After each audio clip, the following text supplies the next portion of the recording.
We report only the real, the semi-real, and the verifiably unreal.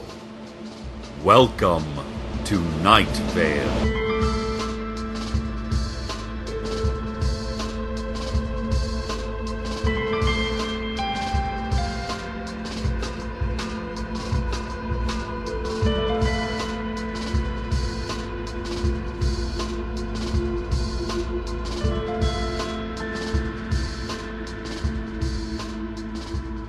Here at the station, we have been receiving many calls and emails over the last several months asking us about Koshek, the cat found hovering in the men's bathroom.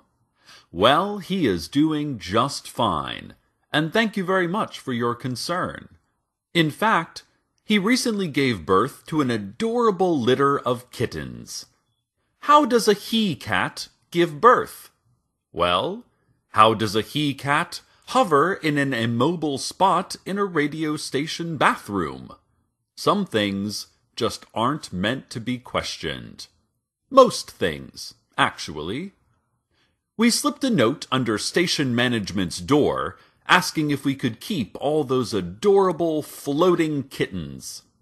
Management responded with a great thrashing behind the closed door of their office and a localized rainstorm in the break room.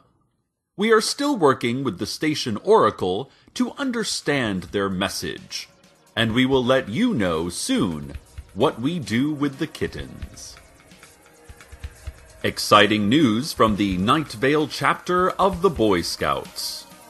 2 of their members, Franklin Wilson and Barton Donovan, have achieved all the necessary requirements to advance from the rank of Fear Scout to that final and most terrible of ranks, Eternal Scout. The ceremony will take place at an unspecified time today in the hole in the vacant lot out back of the Ralphs, and anyone is invited to attend. Those who wish to view the ceremony should wear loose-fitting clothing and tell everyone they know that they will be going on a long trip. Oh, just somewhere to clear their heads, you know? And that they don't know when they'll be back, but it won't be for a long time, probably. I just really have to find myself, and I think the open road is the place to do it, you should say. Don't look for me, you should continue, taking hold of your loved one's shoulder and maintaining an intense eye contact. Don't look for me. The City Council voted this week to make death a meritocracy. For all of human existence, death has been a communistic sort of event, the Council said in a prepared statement, and that we live in America, where it is not the government's job to give death to every single citizen. The Council noted that from now on, death would be earned through hard work and productivity, not just as a handout for every resource-sucking freeloader on the street. If you want to die, the Council said, you will have to achieve death yourself. Not everyone gets to die, and that's just how it will be. The vote won by a small margin, with the opposition split between keeping death universal and others pushing for banning death altogether. Listen, Night Vale, I don't know about you, but I am for this new merit-based system of death. If everyone gets to die, then no one will really value death. I used to be young and idealistic and think that death was a human right, that everyone deserved to die.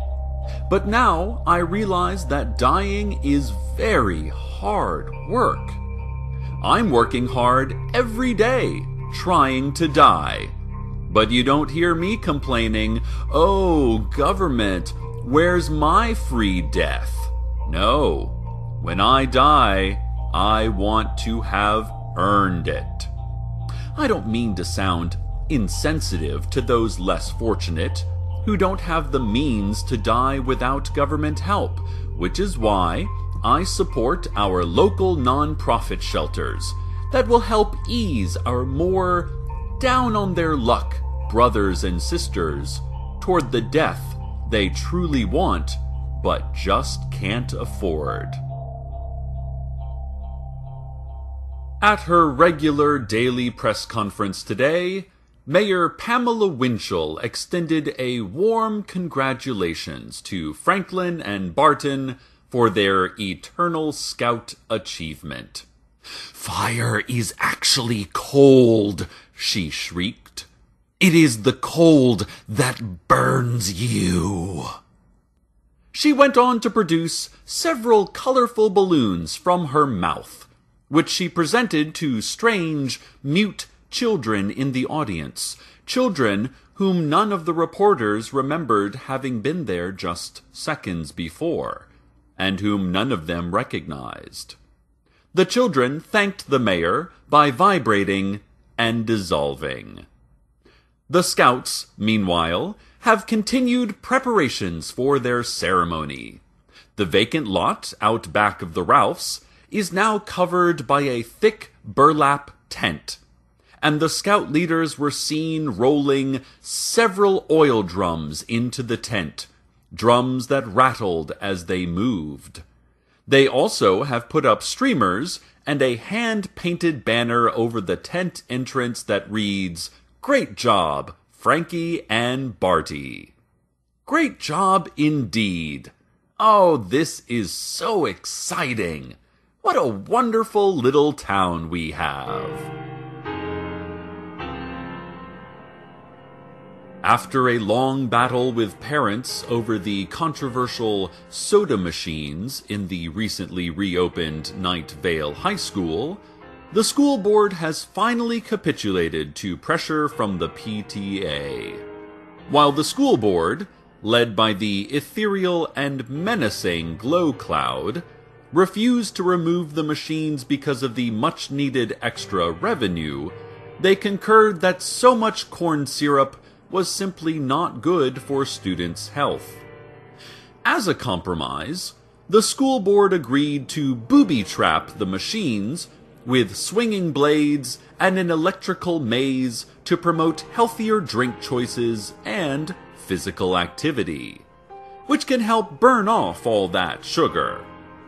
To make up for the potentially lowered income from fewer purchases, the school board said they would raise soda prices, remove all water fountains and sinks in the building, and double up the salt in all cafeteria dishes.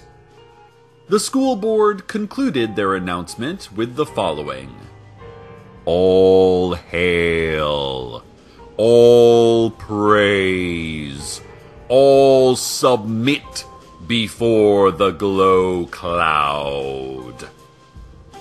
Then they sprayed themselves and reporters with shaken-up 2 liters of warm Sierra mist.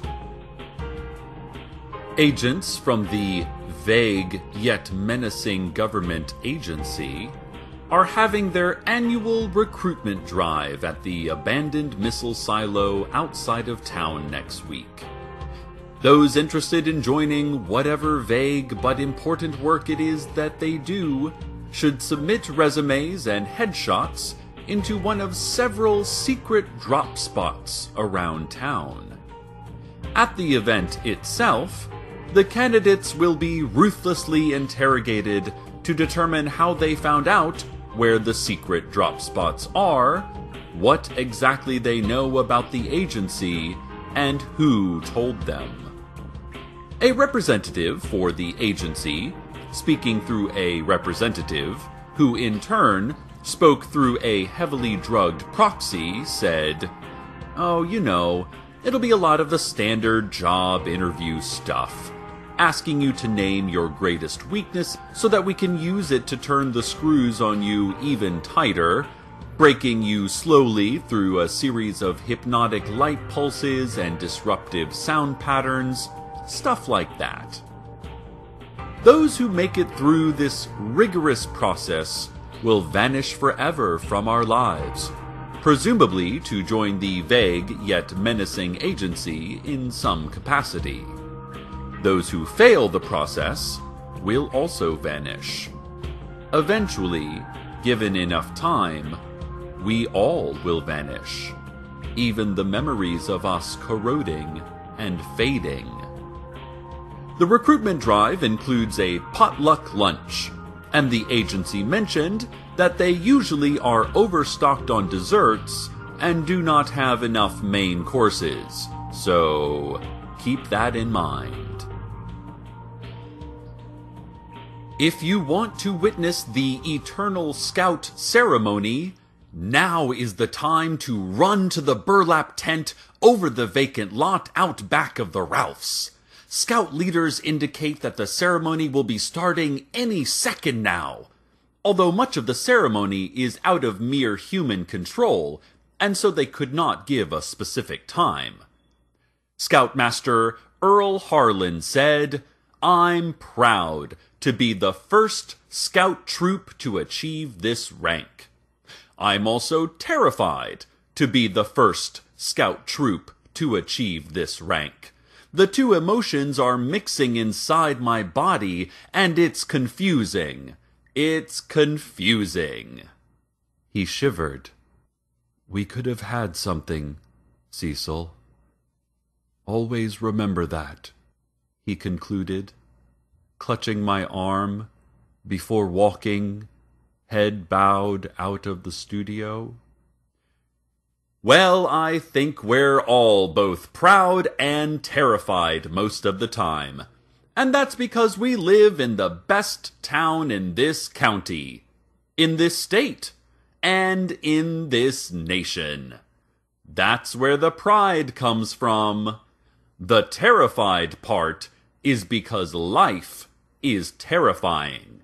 It just is. And now a word from our sponsors. Losing hope, hard to see a way out.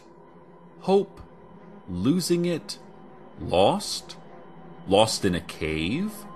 Lost in a cave that spirals around a single obsidian column, lit dimly by a source that does not seem to be either above or below.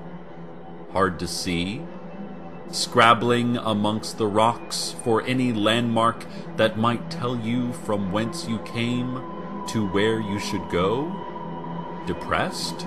Suffering from depression? Suffering? Tripped on a rock and tumbling for a painful eternity down the evenly lit, featureless spiral? Losing hope?